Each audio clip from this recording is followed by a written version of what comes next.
ජීවිතේ පුරුදු වෙන්න හම්බෙන හැම කෙනෙක් එක්කම බොහොම ලෙන්ගතුයි.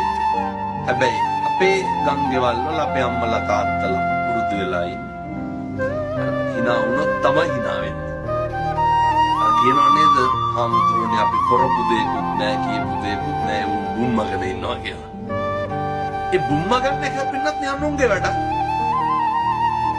හැම මිනිස්සෙක් එක්කම කතා කරලා hina වෙලා ඉන්න එක තුල තමයි අපිට මරණ මංචකයේ එළවයි මෙලවයි දෝලණය වෙනකොට අවසන් හුස්ම පොද යන්න කලින් මතක් වෙයි.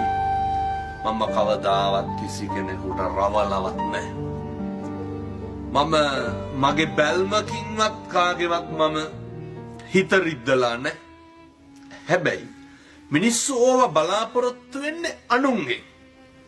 පින්නත්නි එකටම පුරුදු වෙන්න ජීවිතේ දැනගන්න මගෙන් වෙච්ච වැරද්ද මොකක්ද කියලා හිතන්න.